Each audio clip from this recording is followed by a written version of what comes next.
Who was Absalom? Absalom was one of the sons of David, a powerful and influential king of Israel in the Old Testament. Absalom was famous for his unusual and admirable beauty, as well as for his empathy and charm. However, Absalom's story was marked by two significant events: the vengeful murder of his half-brother Amnon and his subsequent conspiracy and rebellion against his own father, King David. In this video, you will discover everything the Bible says about Absalom, the third son of King David. You will understand his story of revenge, conspiracy, and rebellion against his own father, as described in the Bible. If you haven't subscribed to our channel yet, take this opportunity and subscribe now. Don't forget to activate all notifications and leave your like. Let's start the video. The name Absalom has Hebrew origin and means, "My father is peace," or "peace of God." However, peace was not evident in his biography. He was the third son of King David with Maacah, daughter of Talmai, king of Geshur. There is no precise information about the year of Absalom's birth, but scholars believe he was born 1,000 years before Christ. The Bible says that Absalom was the most handsome man in Israel. He was very admired for his beauty. He was perfect from head to toe, had beautiful long and dense hair. He had 3 sons and a daughter who was also very beautiful. As mentioned in the book of 2 Samuel chapter 14, between verses 25 to 27. Absalom also had other peculiar characteristics such as empathy and charm. Absalom's story became known in a very negative way. 2 main facts marked his life: the murder of his half-brother Amnon for revenge and the conspiratorial act and rebellion against his own father, monarch David. It is believed that these facts in Absalom's life are related to the Lord's punishment to David because of his adultery with Bathsheba and Uriah's murder. Through the prophet Nathan, God announced 3 punishments to monarch David: his son with Bathsheba would die, the sword would never depart from his family, and someone from his own house would bring disgrace upon the king and possess his women in sight of all Israel. The last 2 punishments had direct participation from Absalom. According to the book of 2 Samuel chapter 12, Absalom developed hatred and a burning desire for revenge. He harbored deep resentment towards his father, David, because of a traumatic event involving his sister Tamar. Tamar was raped by Amnon, Absalom's half-brother, and David was outraged but took no action against Amnon that could alleviate Absalom's wrath. After 2 years, Absalom had devised a plan to kill Amnon. He invited all of David's sons to a banquet and during the event gave orders for his servants to assassinate Amnon. The Bible says that Absalom persuaded the king to let his son Amnon go to the party, and at the opportune moment when Amnon was drunk, Absalom ordered his servants to kill Amnon. After committing this terrible act, Absalom fled to the city of Geshur, his grandfather Talmai's city, where he remained for 3 years. During this time he nurtured bitterness and devised a conspiratorial plan against his own father, David. David, however, was very homesick for his son Absalom and ordered his officer Joab to bring his son to the city of Jerusalem. However, the king ordered Absalom not to live in the palace. "I don't want to see him," he said. So Absalom went to live in his own house and no longer appeared before the king. Absalom lived in Jerusalem for 2 years without seeing the king. After that, he sent for Joab to intercede for him with King David. But Joab did not want to go. Absalom sent for him again, but Joab refused again. Then Absalom sent his servants to burn Joab's field. After that, Joab went to talk to the king, and Absalom was called and knelt before King David. As described in 2 Samuel chapter 14. After speaking with the king, Absalom put his perverse plan into practice. He began to gain popularity among the people, undermining his father's authority as king. He positioned himself as an alternative to David's government, attracting followers and winning the hearts of the people with his attractive appearance and rhetorical skills. According to the Bible, Absalom had a chariot prepared with horses and 50 men to run ahead of him. He would get up early and stand at the city gate where the road ended. When a person arrived there with a case for King David to resolve, Absalom would call them over and ask where they were from. When the person answered, Absalom would say that the law was on their side, but there was no representative of the king to hear their case. Absalom also said that he wished he were a judge so that everyone would present their legal issues to him and he would do them justice. When someone went to prostrate themselves before him, Absalom would not allow it. On the contrary, he took them by the hand and kissed them. He did this with all the Israelites who came to ask King David for justice, and so he won over the hearts of the people of Israel. 4 years later, Absalom told King David that he wanted to go to the city of Hebron to pay a promise he made to God. The king allowed him to fulfill his vow, but in truth Absalom was plotting a plan to take his father's throne. He went to Hebron and sent messengers to all the tribes of Israel saying that Absalom had become king in Hebron. 200 men left Jerusalem with Absalom as guests, but they knew nothing of that plan. While offering sacrifices, Absalom also sent for Ahithophel from the city of Gilo. Ahithophel was one of David's counselors. Thus the revolt against the king grew stronger and Absalom's followers increased. Then a messenger came and told David that the Israelites had gone over to Absalom's side. Then David told all his officers who were with him in Jerusalem that they should flee quickly from Absalom. The king's servants replied that they were ready to do whatever he said. So the king left accompanied by all his family and officials, leaving only 10 concubines behind to take care of the palace. When the king and all his people were leaving the city, they stopped at the last house. All the officials stood before the king while the Cherethites and Pelethites paraded in front of him. The 600 soldiers who had followed him from the city of Gath also passed before him. Then David said to Ittai, their leader, that he should go back and stay with the new king Absalom, for he was a foreigner and a refugee who was far from his homeland.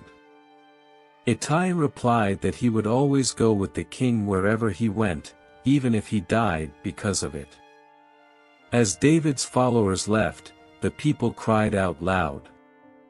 The king crossed the Kidron stream and all his men too, and went towards the desert.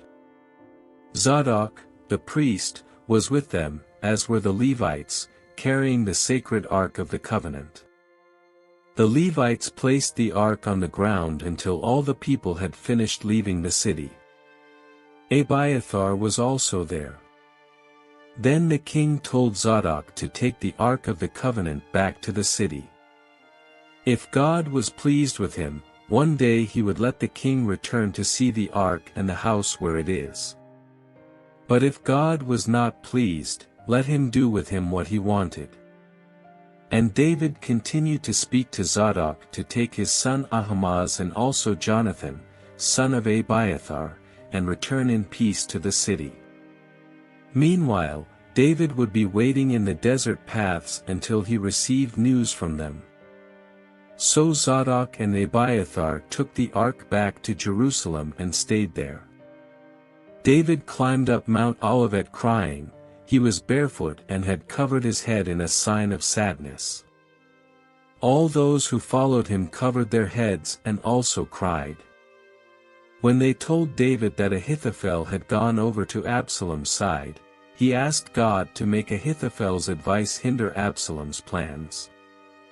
When David arrived at the top of the mountain where there was a place of worship, his faithful friend Hushai met him there. Hushai was wearing torn clothes and had put dirt on his head in a sign of sadness.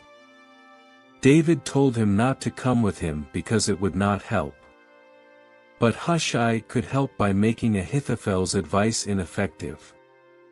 When he returned to the city, he should tell Absalom that he would now serve the new king as he served his father. The priests Zadok and Abiathar would be there and Hushai would tell them everything he heard in the king's palace. Their sons, Ahimaaz and Jonathan, would also be there and Hushai could send all information he could get through them. So Hushai went to the city just as Absalom was arriving there. As mentioned in 2 Samuel chapter 15. Absalom and all Israelites entered Jerusalem accompanied by Ahithophel. When Hushai, David's faithful friend, met Absalom, he shouted, "Long live the king! Long live the king!" Absalom asked Hushai where his loyalty was to his friend and why he had not gone with him. Hushai replied that he was in favor of whoever was chosen by God and by people and that he would stay with Absalom. He said that he would serve his boss's son just as he served his father. Absalom asked Ahithophel for advice on what they should do. Ahithophel suggested that Absalom have relations with his father's concubines, those whom he left taking care of the palace. In this way everyone in Israel would know that Absalom had become an enemy of his father and his followers would be encouraged. Then they set up a tent for Absalom on the palace terrace and there, in front of everyone, he had relations with his father's concubines. At that time, the advice of Ahithophel was followed as if it were the very word of God, both David and Absalom followed it.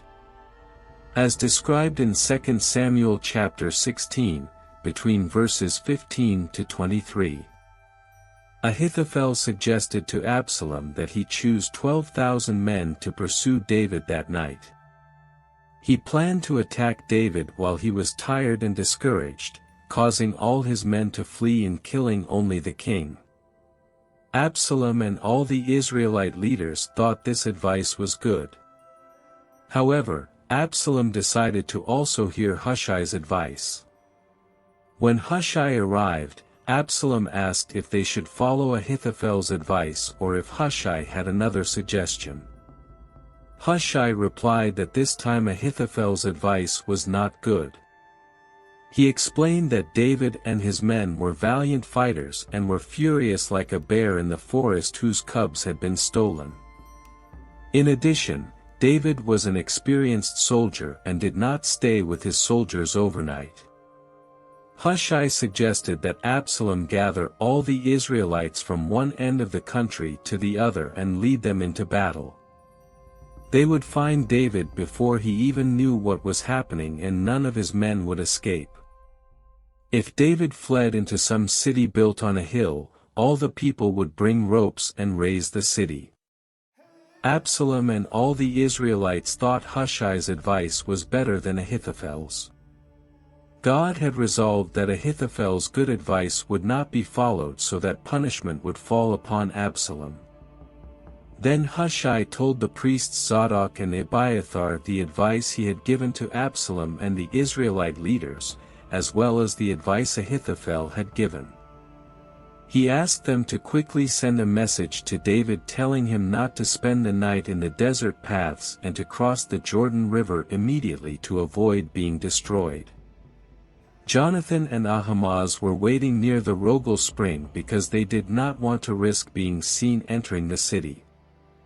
A servant girl went there from time to time and informed them about what was happening. Then they went to tell King David. A boy saw Jonathan and Ahimaaz and told Absalom. They then quickly went to a man's house in the city of Bahurim where there was a well near the house and went into it. The man's wife covered the mouth of the well with a cover and spread crushed grain on top so no one would notice anything. Absalom's officers arrived and asked the woman where Ahimaaz and Jonathan were. She replied that they had crossed the river. The men searched but could not find them and returned to Jerusalem. After they left, Ahimaaz and Jonathan came out of the well and went to warn King David about Ahithophel's plan against him, asking him to cross the river quickly. David and his men began crossing the Jordan River, and by dawn everyone had crossed over. When Ahithophel saw that his advice had not been followed, he returned to his city, put his affairs in order, and hanged himself. He was buried in his father's tomb. When Absalom and his soldiers crossed the Jordan River, David had already arrived at Mahanaim. Absalom had put Amasa in command of his army instead of Joab. Amasa was son of Ithra, an Ishmaelite. His mother was Abigail, daughter of Naash, sister of Zeruiah, mother of Joab. Absalom and Israel camped in Gilead. When David arrived at Mahanaim, he met Shobi son of Naash from Rabbah in Ammon, Machir son of Ammiel from Lodabar, and Barzillai from Rogelim in Gilead. They brought basins, clay vessels, beds, as well as food for David and his men. They also brought wheat, barley, flour, beans, roasted grains, peas, honey, cheese, curdled milk, and some sheep. They knew that David and his men would be hungry, thirsty, and tired in the desert according to 2 Samuel chapter 17. King David gathered all his soldiers, divided them into groups of 1,100, and placed officers to command them. He sent them out in 3 groups, one commanded by Joab, another by Abishai, Joab's brother, and another by Ittai, from the city of Gath. The king told his men that he would also go with them, but they replied that he should not go because he was worth more than 10,000 of them. It would be better for him to stay in the city and send help. The king agreed and stood by the gate while his soldiers marched out in groups of 1,100. He ordered Joab, Abishai, and Ittai to treat young Absalom gently. David's army fought against the Israelites in the forest of Ephraim and defeated them. It was a terrible defeat. 20,000 men were killed that day. Suddenly, Absalom found himself facing some of David's soldiers. He was riding on a mule, and as he passed under a large oak tree, his head got caught in the branches. The mule continued to run and Absalom was left hanging. One of David's men saw Absalom and told Joab. Joab asked why he had not killed him right there, but the man replied that he would not lift a finger against the king's son. Joab then took 3 spears and thrust them into Absalom's chest while he was still alive, hanging from the oak tree. 10 of Joab's soldiers surrounded Absalom and finished killing him. Then Joab blew the trumpet to stop the fighting. His troops stopped pursuing the Israelites and returned. They took Absalom's body and threw it into a deep pit in the forest, covering it with a huge pile of stones. Then all the Israelites fled to their homes. While still alive, Absalom had built a monument for himself in the Valley of Kings because he had no son to keep his name alive. He gave his own name to the monument, which is still known today as Absalom's monument. Ahimaaz, son of Zadok, asked Joab to run and give the king the news that God had done justice by delivering him from his enemies. Joab replied that he should not bring any good news that day because the king's son had died. He then told his Ethiopian slave to go and tell the king what he had seen. Ahimaaz insisted on bringing the news as well, but Joab asked why he wanted to do that since he would receive no reward. Ahimaaz repeated that he wanted to go no matter what happened. Joab then allowed him to go, and Ahimaaz ran down the Jordan Valley road, passing ahead of the Ethiopian slave. David was sitting between the gate that led out of the city and the one that led in. The watchman went up to the top of the wall and stood on the gate terrace. He looked out and saw a man running alone. The watchman warned the king, who said that if he was alone, he brought good news. The runner approached, and the watchman saw another man running alone. David said that this one also brought good news. The watchman said that by his way of running, the first man must be Ahimaaz, son of Zadok. David said that he was a good boy and must be bringing good news. Ahimaaz shouted to the king that everything was going well and knelt before him, touching his face to the ground and saying that God should be praised for giving him victory over those who rebelled against him. The king asked if young Absalom was well, and Ahimaaz replied that at the moment Joab sent him, he saw a great commotion, but did not know what it was. The king told him to stand aside and wait. Then the Ethiopian messenger arrived and told the king that he had good news for him. God had given him victory over all those who had rebelled against him.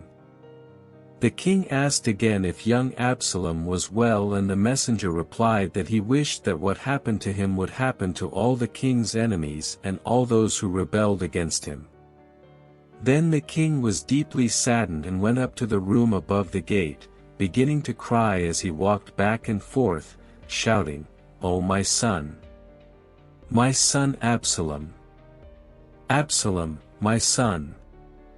I would rather have died in your place, my son." Account described in 2 Samuel chapter 18.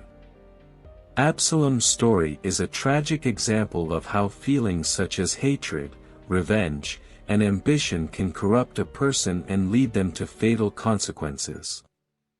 It is evident that the unrestrained pursuit of power can destroy relationships and cause great suffering. Thank you for watching. I hope this video has been edifying for you. Remember to subscribe to the channel if you haven't already so you don't miss any content. Also, I suggest watching the video about the story of Merab, King Saul's eldest daughter, to better understand the context of King David's life. See you next time.